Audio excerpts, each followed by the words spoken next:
Welcome to another episode of the Rugby League Outsiders. My name's Craig. And my name's Karl. And today we've got a great interview with Josh Antoniou, who is the commercial director of the North Wales Crusaders. So, Josh, great to have you on the show today.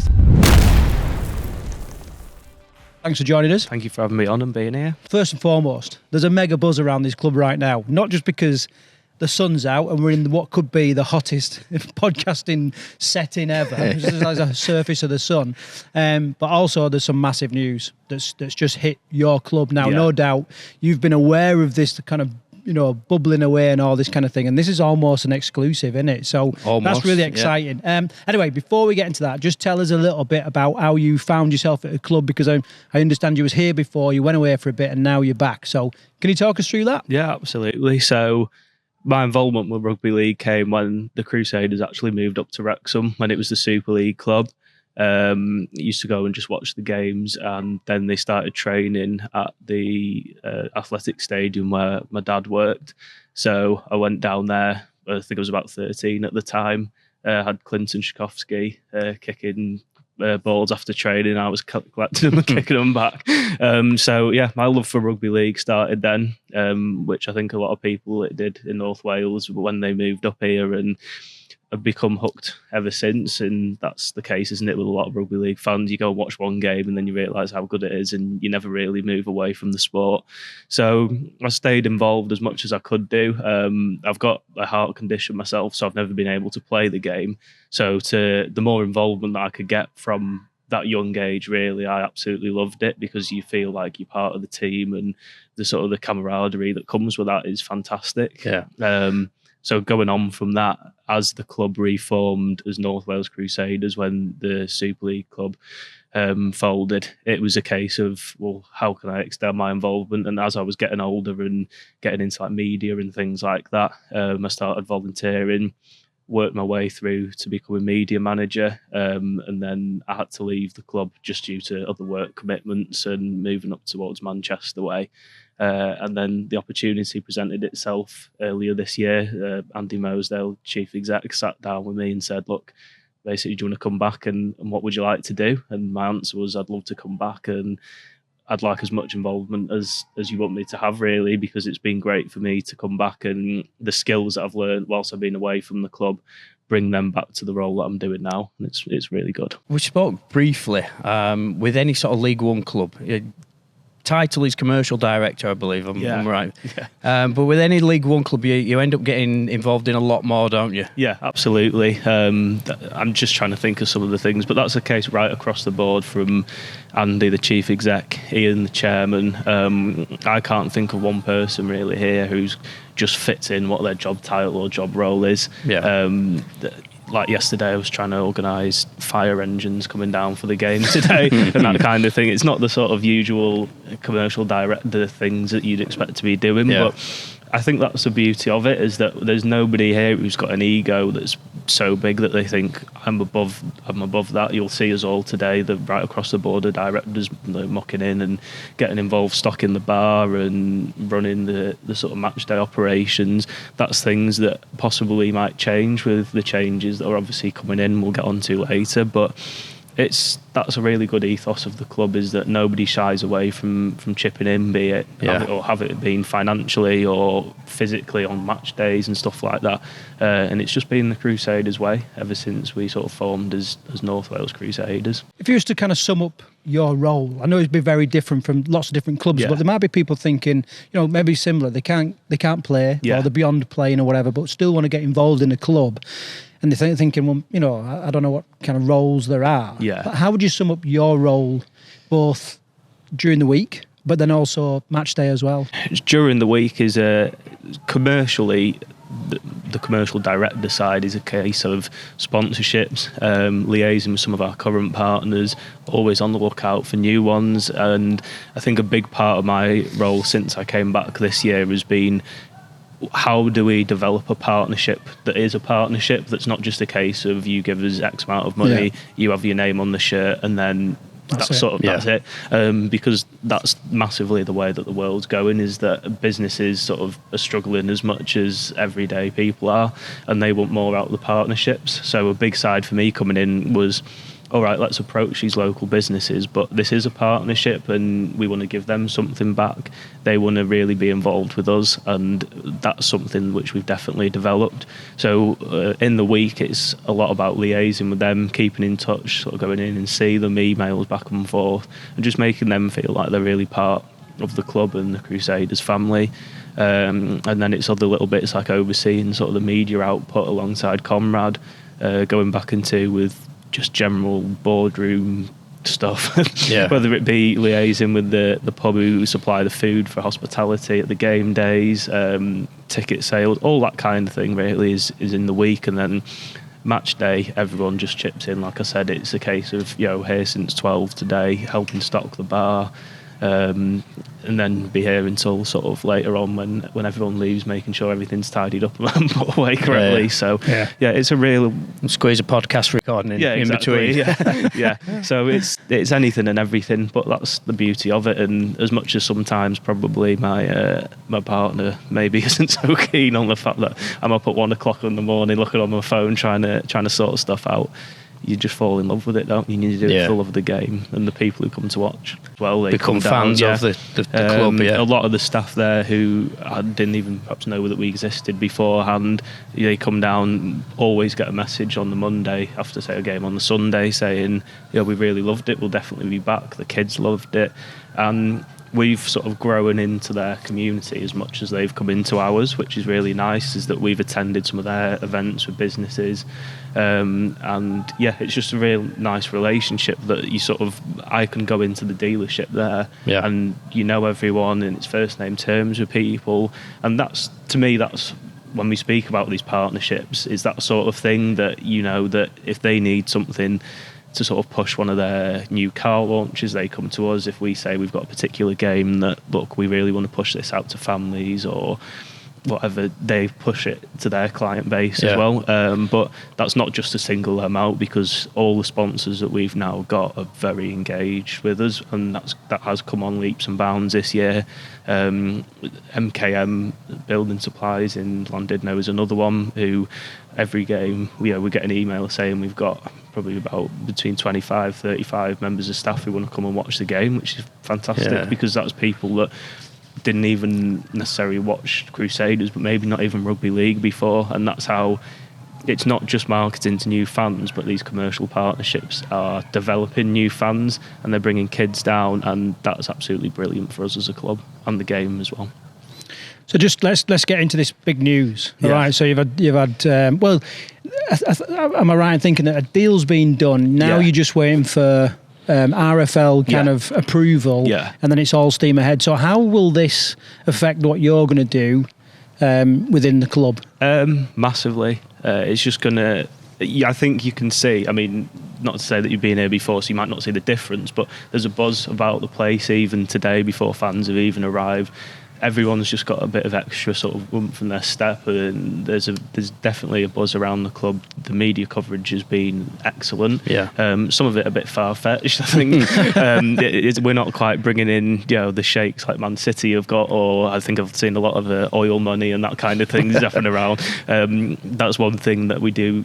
We've got to level expectations that this is beyond what any of us ever thought was going to be possible, and it's going to bring everything on, and there's definitely money there, but that's not to say that we're good at stupid money. And I also think that the new ownership group that are coming in, they're buying into the Crusaders ethos, which is that we've had to recruit smartly on a very low budget, and that's not going to massively change. The ability to sort of invest in the infrastructure, and I think that's a big point that we need to get across to people, is that this isn't just a group coming in for a few years who want to inject a load of money into the first team squad.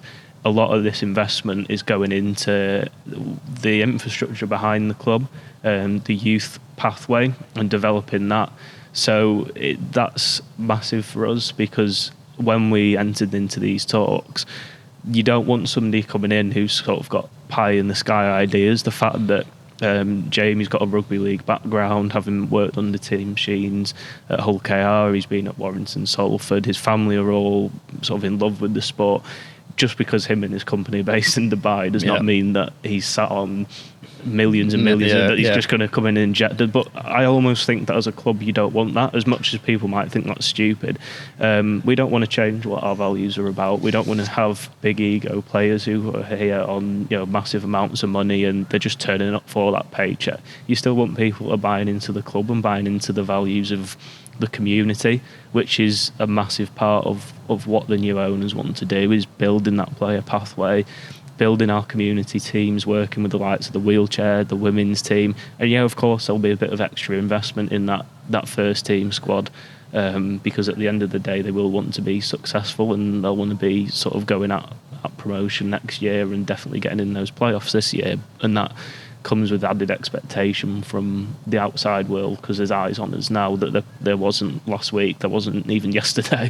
But it raises standards right across the board, all staff, playing staff, and I only think it's a good thing, just as long as people aren't thinking that we're going to come in and inject absolute millions into the first team squad and blitz the league. Yeah. Well, we all remember the Marwan Kukash days of Salford, don't we, early on, and the promise they were going to win Super League within 2 years. And you can throw a load of money at a first team, it doesn't necessarily work, does it? Absolutely. Doesn't build your community, it doesn't build your youth setup. So it seems to me like he's saying all the right things, what you've heard in the background. Just talk to me about the deal. How long did it take to get over the line? And this is one of the areas that I think as a club we were slightly nervous on, because obviously is it just over 2 weeks ago we put out an appeal for donations, just asking people to sort of rally behind us. Just to give a bit of backstory to that, last year the pitch at the stadium here had to be relayed to a 4G pitch.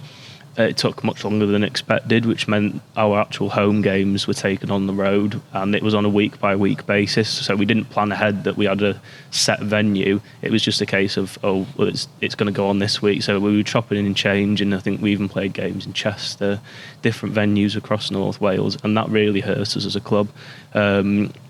Nobody's to blame for that. These things happen, but it did. We lost some of the fan base, who we've had to sort of try and get back commercially. And you go into this year's season tickets, it's people saying, "Well, are you going to be at?" Yeah, we are. This pitch isn't going anywhere now, and it's not like it get waterlogged or anything like that. So we're definitely going to be at home. But you had to build that trust back.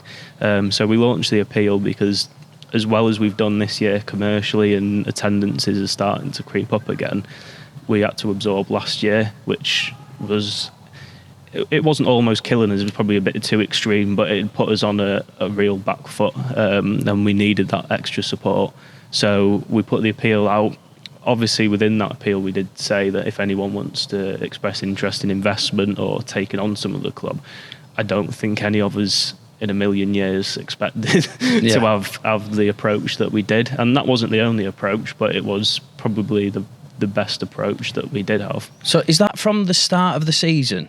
Because you launched a different package this year, didn't you? So you didn't offer traditional season tickets, did you? It was like a membership sort of buying scheme, wasn't it? So did this come about from that initial, or is it a bit further on down the season? It's further on, really, is that the memberships went well, but it's more the general attendances. Today has been probably beyond what, I mean, we'll see later on exactly what the attendance is, but the pre-sale tickets have been really strong. I just think that issue that we spoke about in terms of people having that trust that we are still going to be here, and I think the hard thing with sport is once you lose your routines and your habits of, I go to the rugby every Sunday or every weekend, to get that back, especially in the current climate that we're in, we really needed to do something a bit different. And we've done that because we've introduced the fan zone, which has great feedback, and we have a live band playing in there a couple of hours before kick-off, and just really developing on that and getting the community involved. And that is starting to come back now. I think today, even before the takeover thing was announced last night, we had a really strong pre-sale on tickets compared to any of the other games that we've had. And so it is creeping back, but that appeal had to go out because we needed to bridge some sort of short-term gaps that we're going to we were trying to be proactive, and we didn't want to get to a stage where in a couple of months it was a case of, right, now we are short. We wanted to be in a position where we knew that our budgets that were in place, that we were going to fulfill everything. And to be fair, without those donations, it's not a case of they've funded stuff and then a takeover. I'm not so sure that the takeover would have come about, because the donations really put us in a strong position.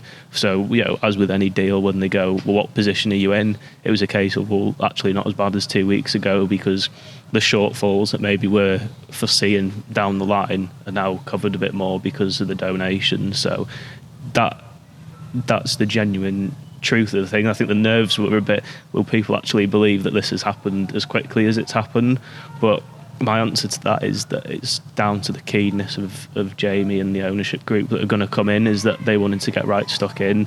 And we're halfway through a season, we're on the edge of those playoff places. So if you were going to come in, you're probably not going to want to do it a few months down the line. You want to impact the here and now.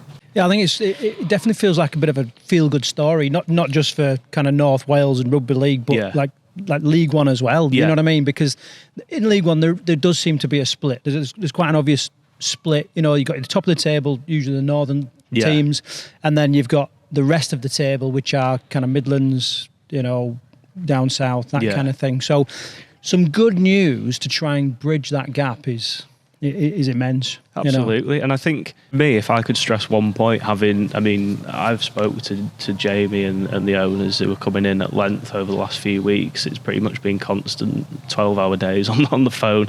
You iron out things, but you also want to get a feel for them as a person. Yeah. And if I could stress one point, it's almost better for me that you've got somebody coming in who's got a rugby league background and they've got knowledge of the game, because as well, all well and good the headlines of sheikhs coming in or whatever. Why would you want somebody coming in who doesn't have an understanding of the game and just going to throw money at it? And going back to what we spoke about before, you could have somebody who comes in and thinks, well, just the biggest budget will win the league. That's not necessarily the case. It's been proven that that's not. And you look at other clubs who have put really ambitious statements out of, we'll be in Super League in 5 years. That we're not going to come out and say something really stupid like that, because we've got to build our infrastructure up, and we've got to build the club as well to be in a position where, do we want to look at promotion next year? Definitely. But are we going to say we're going to be in Super League in 5 years? No, we've got some expectations there, and we want to build the right way in the community game first as well. Josh, I'm just wondering, on a commercial point of view, or even if on a wider sort of club basis, what are the benefits of being based in North Wales, but also what are some of the obstacles that your geographical location brings as well? Yeah, it's exactly that. There is pros and cons to it. The benefit is, if you look at us as a region, technically we're the only professional club in Wales, but we obviously hone in North Wales because you can't cover the whole country as we are. But to be able to represent right the way along the coast and then into Wrexham where we used to be, to me that's a massive benefit, because, and this is where I don't quite, as much as obviously you really get behind what IMG are trying to do with the game, in terms of the sort of region that we cover, we're at the bottom of that ranking at the moment, which I'm sure will change, and that's one of our focuses, is we need to get that improved. But to be at the bottom of that, when you think we've got the potential for a fan base right across North Wales, we're not just picking against other clubs really. That's massive for us, and that's definitely a plus point commercially and from terms of fan base. The downside to that is that you have got to get people to travel, from maybe a couple of hours away sometimes to get to what is their nearest club. And you've got the foundation as well. It does absolutely brilliant work, but they've got to work across a huge area. Whereas if you were, say, even if you were Conway Crusaders or Colwyn Bay Crusaders, your community foundation, all the funding that you get would be in that specific area. We're trying to spread that funding out across a massive region of schools and stuff. But again, you work back to, that's actually a positive, because you think how many schools are across that region, and that's one thing where this investment comes in that's dragged away a bit from the first team, goes into the foundation. And you think, well, that's more development officers into schools, it's more young fans coming through, more families, and you're also in a great position as we get into the summer of the caravan parks and people coming down from traditional heartlands, and staying 20 minutes down the road. So let's get into them and think that that's something that a lot of clubs don't have. You might have clubs in the heartlands and their fan base are going on holiday to North Wales, so come and watch a game. do play. I mean, we've come down to watch the game this weekend. I've brought my family down. We've stayed down here this weekend because we're making a weekend of it. Is that a big push for? Is that something the club really tries to push when you're trying to sell away tickets and things like that? It's something we probably haven't done enough of, simply because of resource at the moment. And I suppose last year you was moving around quite a lot. But that's definitely, it's been in our plans before the takeover came around, and it's definitely going to be up there now, is that we've got to tap into the fact that a lot of people come on holiday down here anyway, so they need to come and have a nice family day out. You'll see this afternoon, it's fantastic, the atmosphere that we do create, and it is really family friendly. So I think it's selling that to people that are on holiday, and also, like you saying, well, if you're going to go to 1 or 2 away games for your club this year, why not come and make North Wales one, stay over, make a real weekend of it.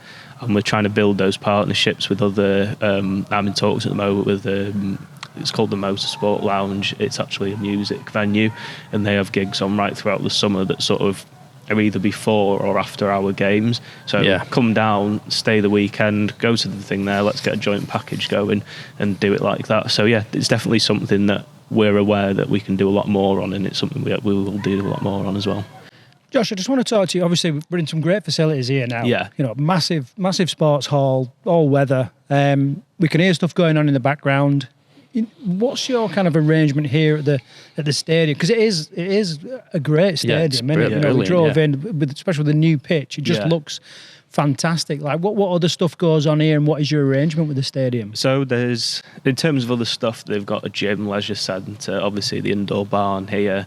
There's countless other things that go on, from not just sporting aspects, but conferences, jobs fairs, you name it really, they host it here, and it is a fantastic facility. Is this like? Does this feel like it's the real sort of the community hub of Colwyn Bay almost? Yeah, I think so. Even from wider around as well. If you sort of expand out of the stadium complex slightly, you've got a park, lakes and stuff just over that way that you can have a nice walk around for the weekend. The beach is about 5 minutes down the road, so it is the Arius Park area, not just the stadium. It's brilliant for families, and like you say, the community. It's a real sort of hub and central point. You can come down here of a evening in the week, and people playing five-a-side, playing touch rugby. There's a rugby union team based here, RGC as well. So it is a massively important sort of thing in the community, and it's been brilliant for us, and the relationship we've got with them is fantastic, because they want to support us as much as it's not just an agreement of we'll rent your facilities. It's a case of we want to really get behind you and support in every way we can. Well, it's great to see that the first team pitch, I'll call it, the main pitch out there, because it is a 4G pitch. There's some game going on there now, whether it's a Masters game or a touch game or something like that. And because you're not overly precious about the ground getting trashed, you can do that, and it can be used, which is... Yeah, definitely. I think that's one benefit of... Obviously, last year was frustrating, but that 4G pitch going forward, you think of the benefit. Like you just say, there's a Masters touch game going on now. Then I think there's about 70-odd kids going on it from the local, right across the North Wales region, playing a junior festival on it. Then we've got the first team on it. That's not something you could do really with just a grass pitch. So that's one thing that, as much as people might complain about last year, let's sort of just put that to one side a minute and look at the long term of it needed doing, and there's no other way you could have done it other than you're going to have some time of not playing here. So if you park that and look at the long term benefits, as you say now, when we walk in here, you've got Masters going on. When you walk out, you've got the kids all there, and that's brilliant for us. You mentioned the fan zone. Now, Karl and I are here today to experience sort of the match day events and watch the game later on, but what can we expect from the fan zone? That's mainly the central point where everyone gathers pre and post match. We have live bands on, so I think 3 o'clock today there's a 2-hour set by a local band who are, I say local, they're local in terms of where they're from, but they're actually quite a big name in terms of the gigs that they play. So they're there, but we mix that up every time. We try and use local acts, whether it be singers, bands, sort of acoustic singers. We've had an awful lot of variety in there already, but that just...